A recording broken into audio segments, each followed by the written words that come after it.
Yeah, I just rewatched this amazing Steve Jobs quote from like 1996. So the thing I would say is, when you grow up, you tend to get told that the world is the way it is. And your life is just to live your life inside the world, try not to bash into the walls too much, try to have a nice family life, have fun, save a little money. But life, that's a very limited life. Life can be much broader once you discover one simple fact, and that is everything around you that you call life was made up by people that were no smarter than you. And you can change it. You can influence it. You can build your own things that other people can use. And the minute that you understand that you can poke life and actually something will, if you push in, something will pop out the other side, that you can change it, you can mold it. That's maybe the most important thing, is to shake off this erroneous notion that life is there and you're just going to live in it, versus embrace it, change it, improve it, make your mark upon it. I think that's very important. And however you learn that, once you learn it, you'll want to change life and make it better, because it's kind of messed up in a lot of ways. Once you learn that, you'll never be the same again. And when it comes to where I want to exude my efforts and energy in life, it's on something that I want to make sure is true to my own mission and my own goals. So working for myself is something I take very seriously. And everybody I work with are people who in some capacity share a similar vision. So really it's this whole like be your own boss. It's like if you're in the right place, there is no boss. It becomes a collaborative effort by a group of individuals that share a mutual ambition. And that's how I like to think of everything that I've done since I quit my last job, whatever it was, 14 years ago.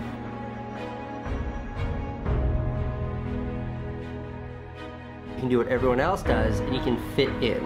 There's nothing wrong with fitting in, but you're fitting into cultural or societal norms that were created by other people.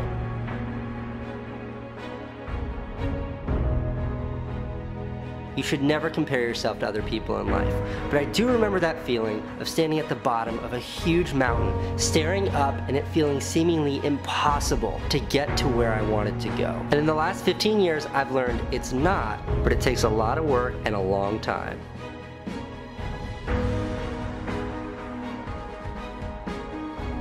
It takes years and years and years. There's no such thing, at least in my experience, of an overnight success. It's just like gradual steps that get you closer to where you want to be.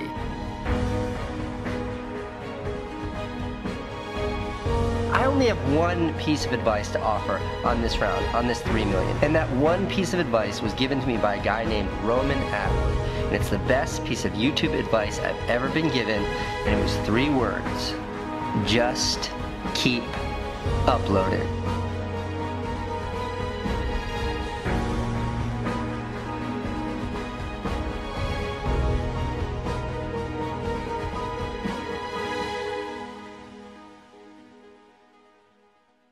Freedom for me is waking up in the morning and going to sleep at night, and in between doing exactly what I want to do.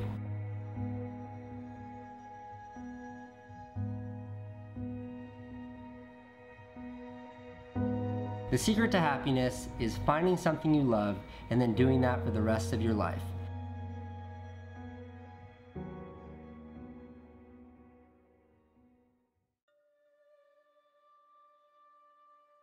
I've never really been like I don't really care for numbers that much. What I care more about is the support that I get from all you guys. That means so much more than just a random number. But I just thought I'd drop by, say hello, and really say thank you. It means a lot to me. I love making these videos, and you guys are my main motivation of wanting to make these videos. So yeah, thanks again. This is just a quick thank you video. Hope you have a nice evening, day, morning, or whatever. And this is PewDiePie signing off. PewDiePie!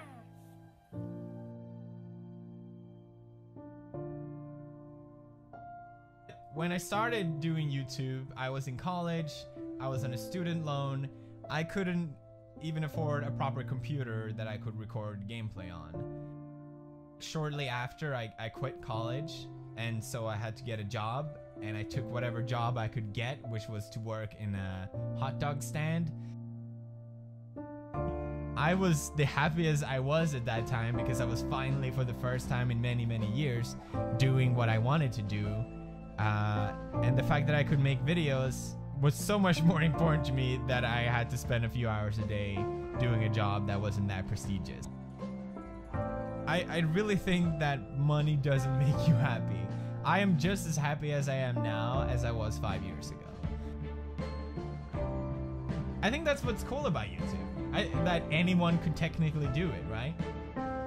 I do want to finish off by just saying thank you so much to all of you who watch my videos, enjoy them, and support what I do. It really does mean a lot, and I'm just happy doing this. I would be doing it even if I was still not as big as I am. And yeah, today we're gonna celebrate because I got 100 subscribers. To a lot of people, 100 subscribers is probably an insignificant number, but to me it means a lot. So I just want to thank you guys so much, like for all your support. It doesn't matter if you're, I don't know, a new subscriber or been here, I don't know how long I've been doing this, 1.5 months maybe.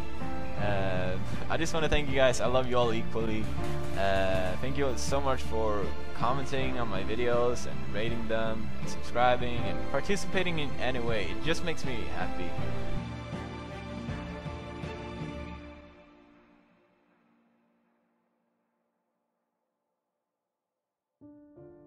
And I don't do this because I want to be famous. That's the main thing I wanted to say. The only reason why I do this is because it's fun, and you guys are the biggest part of that. Like, it's because of you guys that this actually is fun, and that's why I make videos, and that's why I'm gonna keep making videos. So thank you guys again so much.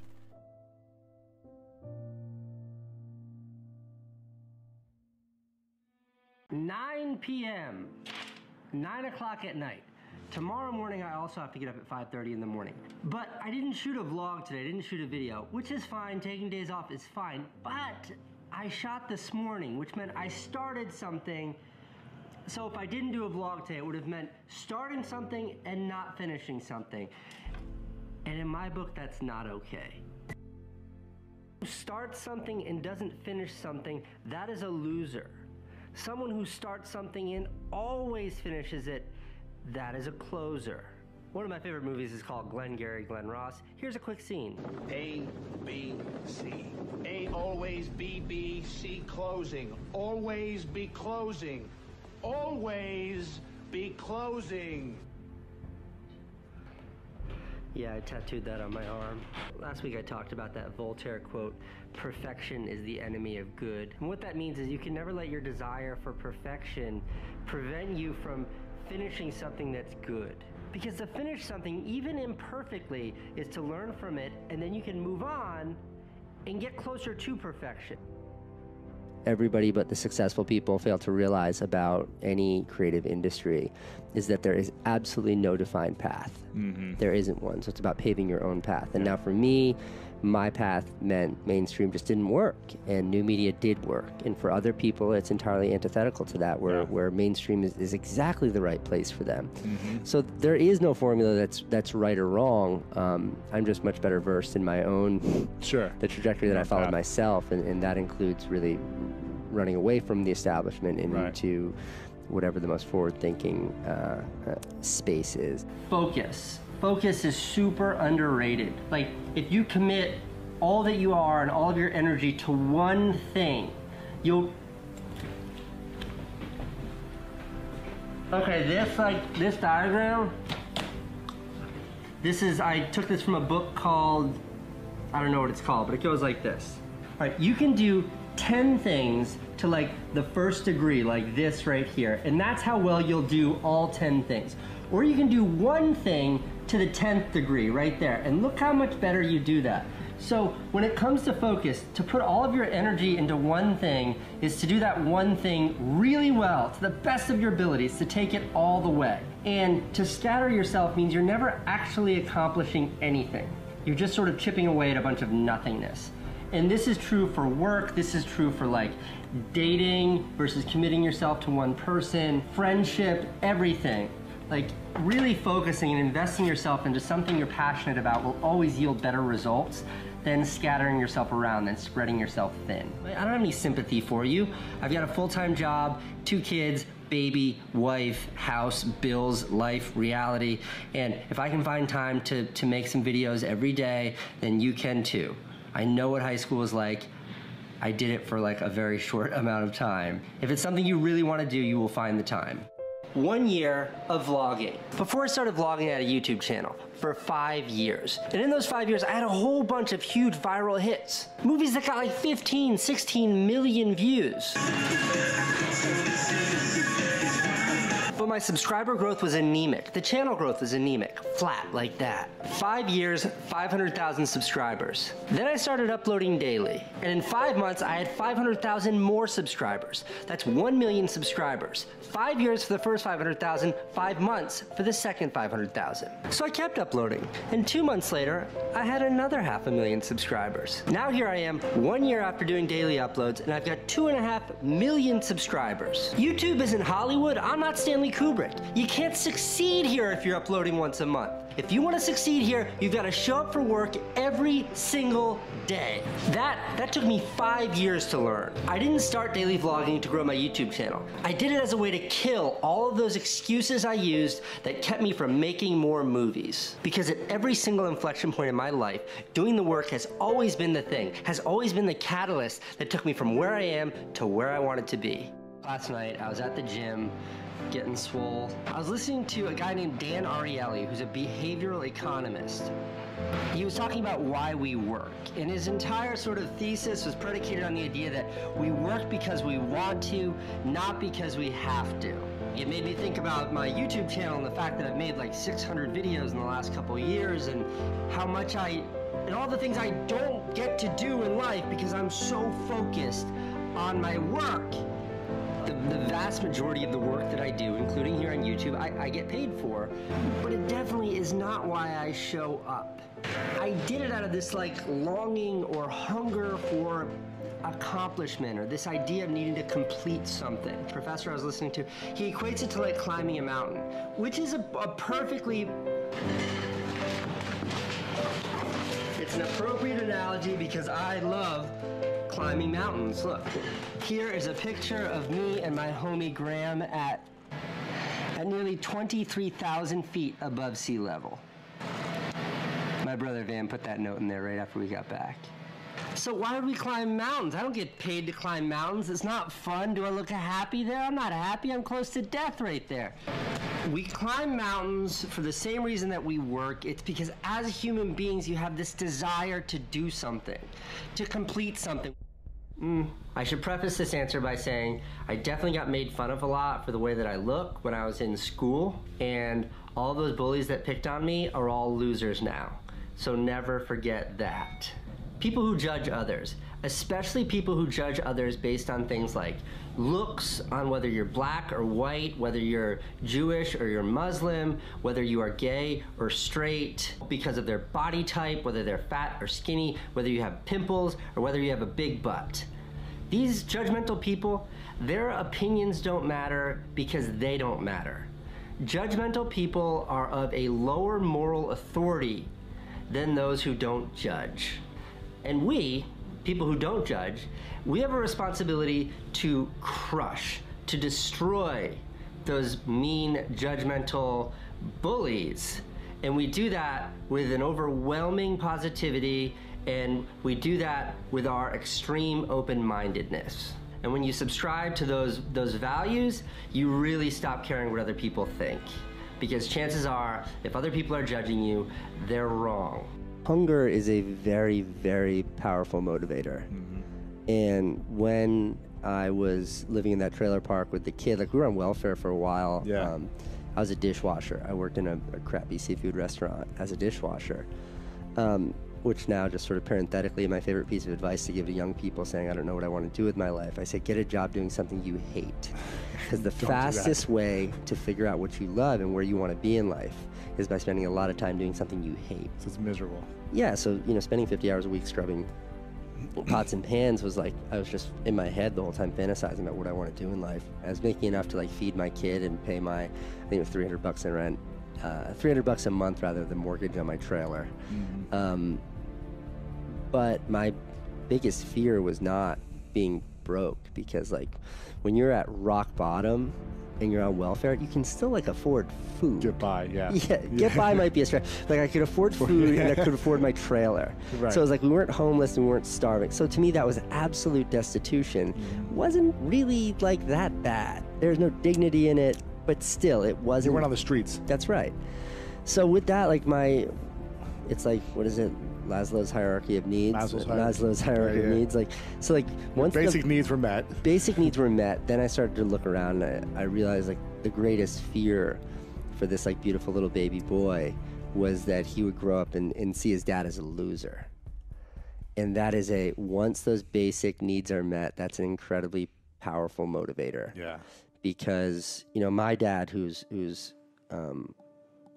absolutely not a loser, but I watched my dad to provide for his family of 6. I watched him work 60 hours a week, hating every minute of it. And he came home from work just hating his job. And but feeling trapped, probably. I'm sure, yeah, he had a family to take care of. He struggled. Now he does what he loves. He has a coffee shop now, and he's never been happier. That's cool. But I watched that, and like I just saw myself going down that trajectory, and it wasn't just a job that I hated. It was a job that I hated that didn't provide. It was a job that I hated that did nothing but cover those basic needs. And that was the motivator. That was the motivator. The catalyst for me giving up and moving to New York and going for it was, I still look back and I don't know what that was. Like right. There are only like 2 times in my life where I genuinely have no idea what I was thinking. And I moved to New York City in June of 2001 with $800 and a place to stay for 3 months. I never went to film school. I never sort of apprenticed under a filmmaker. I was never taught. I never had a mentor. I never had anybody that I followed.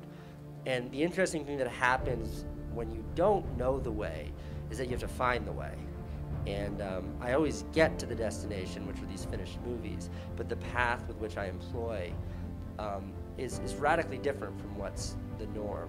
And again, that's not I don't take credit for that as some genius stylistic move. It's just I don't know. Like, I still don't know how to do proper titling. Like, my assistant editor did those titles, which is why most of the movies on my YouTube channel, all the titles are just handwritten on paper, and then the piece of paper is filmed. Because I don't know how to do it right. I don't know how to do After Effects. So all my animation is like stop frame.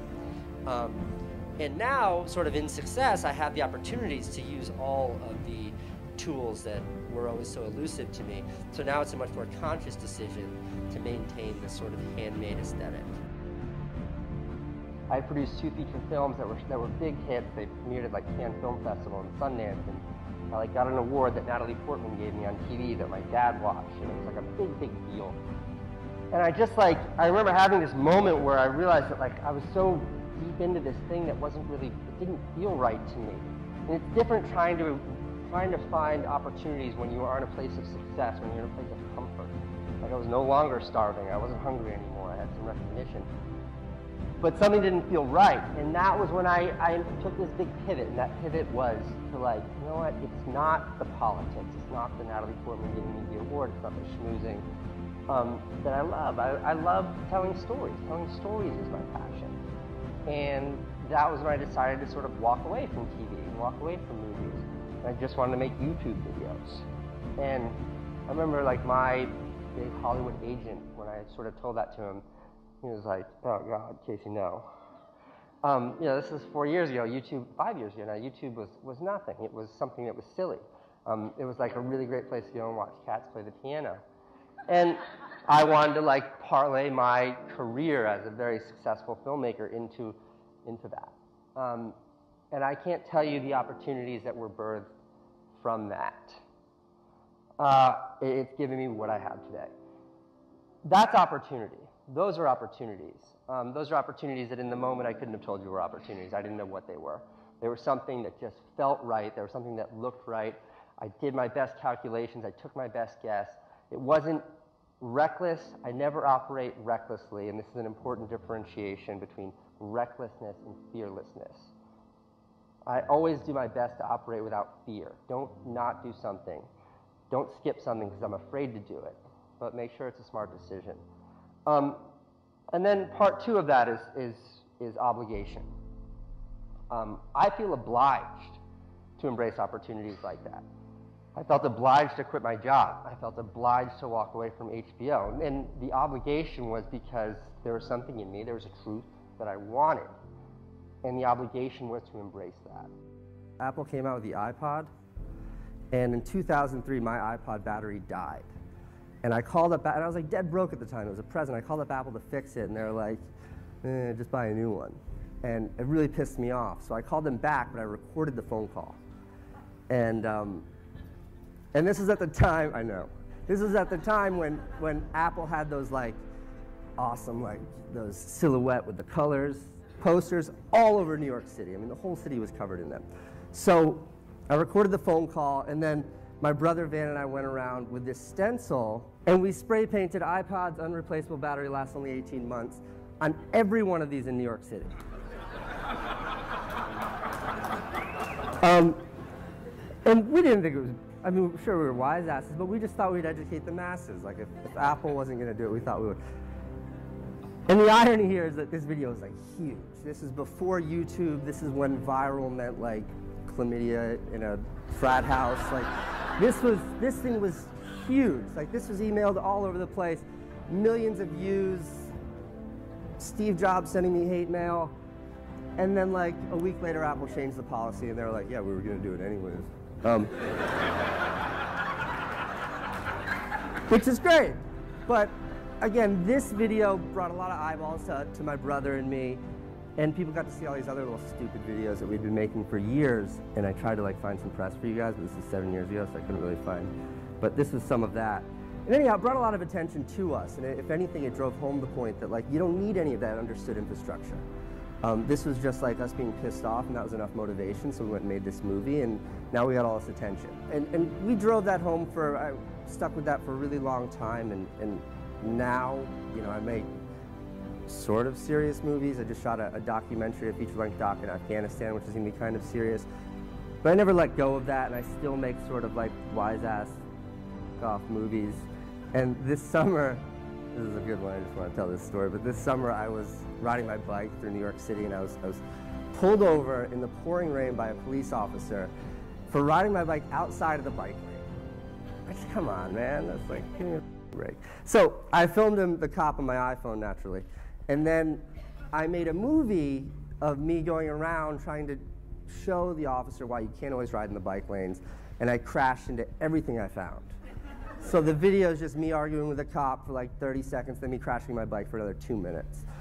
And this thing was huge. I mean, this thing was bigger than the iPod movie. This was gigantic. Like, it was on every news outlet, and Bloomberg had to answer to it in a press conference. And what is this? The Guardian called me a warrior, which is awesome. And it was huge. And this, again, is another good exemplification of the idea that it's just embrace the resources that you have available to you. And this is what I try to talk to young kids about, and this is what I try to reinforce, is that like let go of all the pretensions that is filmmaking and embrace what you have available to you. I want to talk about risk.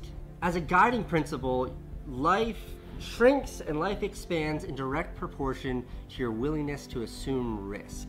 Yeah, I've made some really stupid decisions in my career for my entire career. On a broad plane, they've all worked out. Every time I've quit my jobs, which I've done every time I've had a job, people that I trust most, the people that I love, all advised against it. My dad told me not to move to New York City because it was such a risk.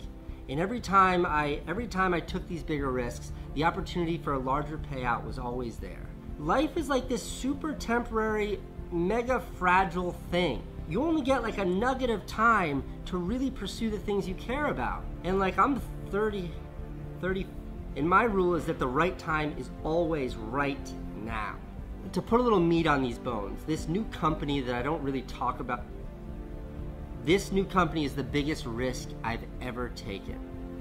I took 5 years of my life to build my advertising career, and I made like a lot of money. I've been doing really great. Look at my YouTube channel, go all the way back. The last branded content thing you'll see was in February of 2014. I ditched it all to pursue something I knew nothing about. This huge risk. And I did it at a time when my wife was pregnant, and there was all of this vulnerability and all this scariness in my life. And even now at 33, my dad said, 34, my dad said, Casey, that's crazy. You've got a good thing, don't let it go. But I know that like someday I won't be able to do this. I know that the time is now. The right time is always now. So I had to do it. That's how I feel about risk in general. And that's what the struggle has always been for me, is like identifying risk, identifying fear, and then just smashing through it. Because a fear is looking back and wishing that I had done these things. The most dangerous thing you can do in your career, the most dangerous thing you can do in life is play it safe.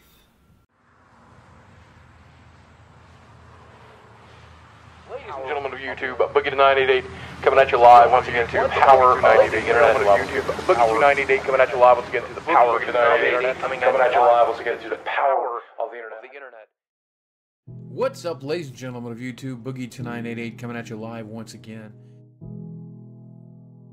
At 40 years old, I take 15 pills a day and an injection just to stay alive. And on top of that, my knees are shot, my back is shot. I have trouble walking, I have trouble standing. Hell, these days I have trouble sitting comfortably. The excuse you use is that it's a choice, but let's be honest, would anyone choose this? I mean, look at this, look at this. Do you think I would choose this? Or do you think I'm doing everything I humanly can to fight it?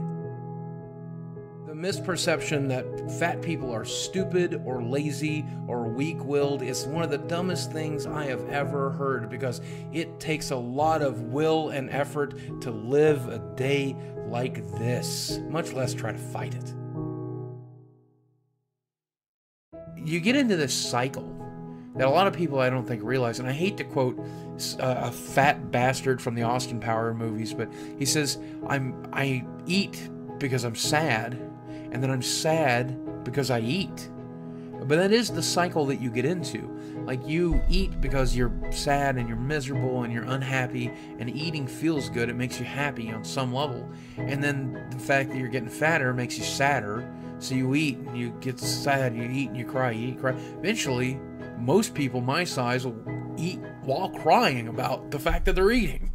You know, but you do it anyway. You repeat the cycle. You repeat it, you repeat it, repeat it. And that cycle for me, it started at a very, very early age.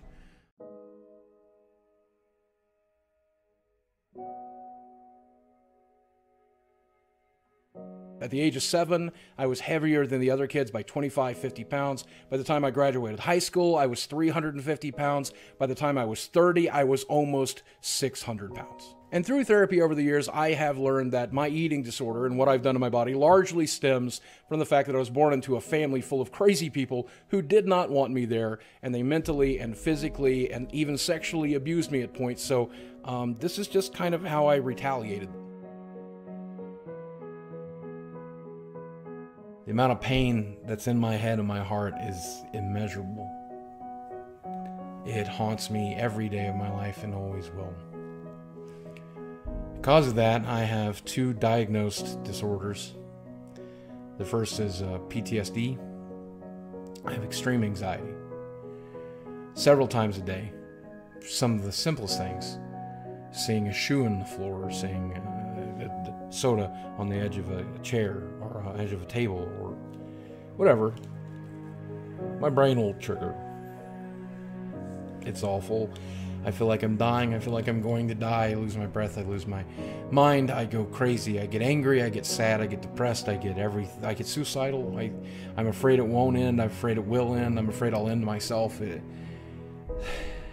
Once a day, twice a day, 3 times a day. One of the things that helps with that is food. It's one of the only things that help. And so when this happens, I will eat. That's the second disorder. I have an obsessive compulsive eating disorder. When when I'm in that kind of mental pain, when I'm in that kind of anguish, I think about the day my mother attempted suicide, or the day my father lost his hearing in the coal mines, or the day that he had a stroke due to his alcoholism, or the day my mother tried to claw my eyes out and I jumped out of a moving car to save my left eye, which still doesn't work so good. It was barely worth saving. Or any of that stuff. I eat. 2, 1. Now triceps. 3, 2, 1. Biceps. Pull them up. 3, 2, 1. Chest and tries. Push. And the biggest abuser I endured was at the hands. The most abuse I endured was at the hands of my mother. And I've always wanted to talk about that, like really talk about it. I've turned on this camera maybe a dozen times since YouTube came into my life, and I've talked about it, and I've never had the bravery to upload the video. Because I think about what people are going to think or what people are going to say. Will I be perceived as weak? Will I be made fun of? Will people even believe me?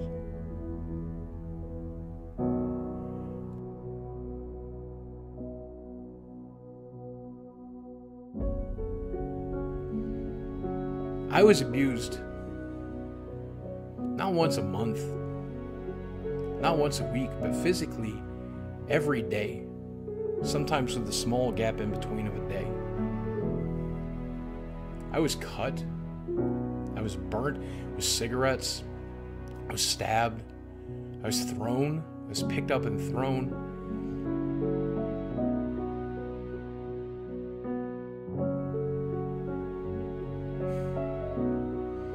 My mom told me that she had me to get it right because she'd fucked up my brother and she fucked up my sister, but me, I was the one that she was supposed to do it right, do it the way it was supposed to do. Mom did not. She definitely did not succeed at that. She revisited everything she ever did to my brother and my sister tenfold.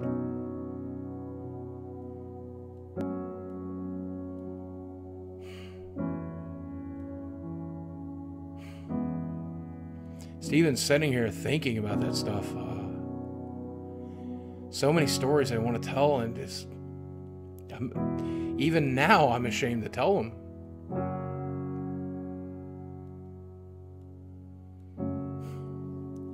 My sister got taken out of her home because of the abuse she received. She was, I think, 13 or 14. They left me there for some reason. I'll never understand that. I'll never understand that. Not that the foster care system my sister went into was any better. Not that she didn't get beaten and destroyed there either, but god damn it.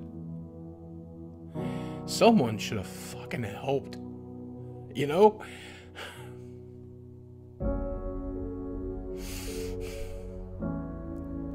And it fucks you up for life. Like, that stuff never goes away. It gets better. It never goes away. I'm sitting here, a 41-year-old man with PTSD and an anxiety disorder and a 500-pound body where I tried to eat myself to death to cope with it, man, and I just...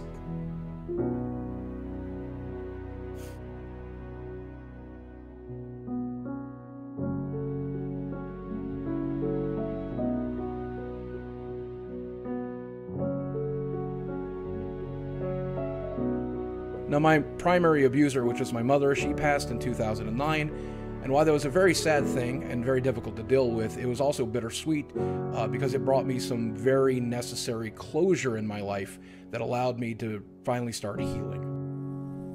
What you working on? I'm making spaghetti for my sorry son. Yeah, he's pretty damn sorry. Hey, what do you think about him being on that TV? that's my son. What do you think about him being on that that internet, that YouTube? That's my son. You think he's crazy? As long as he don't eat dukes, I'm happy with him. Do you think he's crazy? Is he kin to me? Yeah. Then he's crazy. Oh, I can't argue with that. Now, I think it's important to note here that that is the reason that this has happened, but it is not an excuse. There is no excuse for what I've done. I was brought into this world with just one body, and I have effectively ruined it. And not only have I caused myself a ton of mental and physical anguish because of it, but the people who love me and count on me, they suffered too. And that includes all of the people who've watched me over the years here on YouTube. And my eating disorder has also caused me to feel shame and self-loathing and social anxiety and just misery of untold proportions. But I have to stop to admit that it did serve a very important role in my life.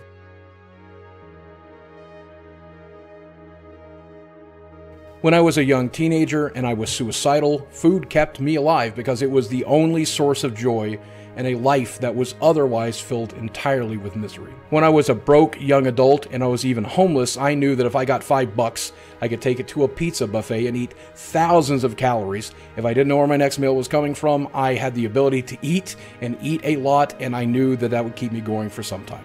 And I also use food like everybody else. It's like a social lubricant. You know, you go out to a business dinner, or you go out to dinner with your friends, or you go out to dinner on a first date, or you just use your comfort foods to deal with the stress of life or the stress of work. That's something I do as well. I just do it far too much. And food served a much more nefarious purpose, one that I think is kind of difficult to put into a YouTube video, but I think I want to be entirely honest here. As a young adult, when I would talk to a doctor, which was pretty rarely, they would tell me if you continue to eat the way you were eating, you'll be dead by 30 or maybe 35. And when they tell me that, that would actually not be a bad thing to me. That would be a very relaxing thing. Because after a lifetime of misery and a lifetime of mental disorder, I often considered death to be relaxing or relieving, something that I actually looked forward to. I was never fully suicidal, but I knew that it would be the way that I would finally cure what was wrong with me up here, and of course, what I'd done to my body as well. If you are 50 or more pounds overweight, you are absolutely damaging your body. If you're 100 pounds or more overweight, then you are damaging it in a way that will eventually kill you. And God forbid, if you're my size, you are going to be absolutely miserable. You owe it to yourself and everyone that loves you to do everything you can to be as healthy as possible, and that does include losing weight. If you have a list of reasons that you're overweight and you're unhappy being that way, we need to start attacking each and every single step, everything that's on that list. If you're unhappy, if you're depressed, if you're physically unfit, start fixing that stuff today. That's something I had to do. It's something I'm in the process of doing, and it's something you're going to have to do if you want to live longer, if you want to be healthy, and for some of us, if you want to be happy.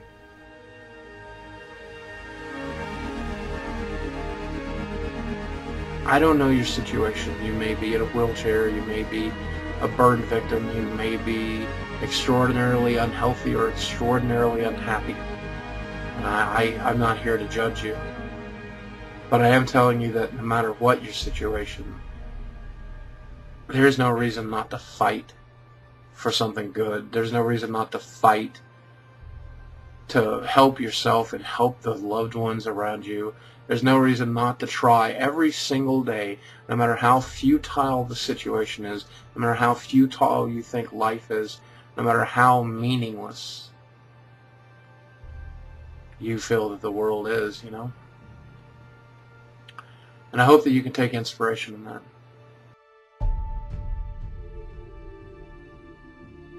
If you know me at all, you know I have a very singular message when it comes to being overweight. Don't be. Learn from my mistakes. Don't end up in the unbearable amount of pain and discomfort I'm in every day. If you're overweight, you're impacting your health, and you need to do your best to try to be as healthy as humanly possible. Please do it for me, if not yourself.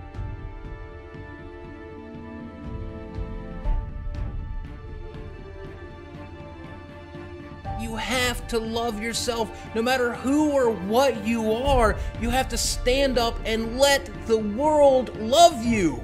And if you do, you're going to draw haters, and they're going to hate you for standing up for what you believe in and what you are, but fuck them. And I definitely have my haters. Whenever I create a video, hundreds of you flock to the comments or to my Twitter or to Reddit to tell me what a fat, worthless piece of shit I am.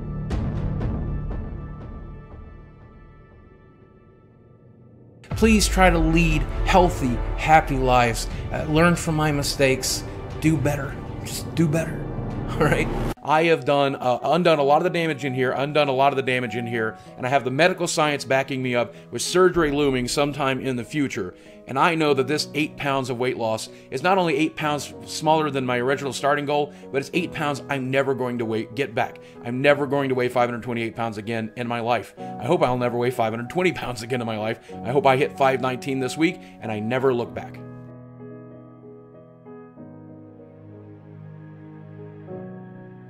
But if you don't watch every day or you don't watch very often, do me a favor, check back in about a year. Because mark my words, I'm pretty sure, and I've said it before, but this time I think it's going to work. I'll be half the man I used to be. And I'm pretty happy about that. Guys, thanks for watching. I love you very much. Let's see, weight loss is starting to move a little bit. The scale is finally starting to move. We hit the 100-pound mark roughly, and I'm pretty happy about that. Having lost a full 100 pounds, I got a lot more weight to go.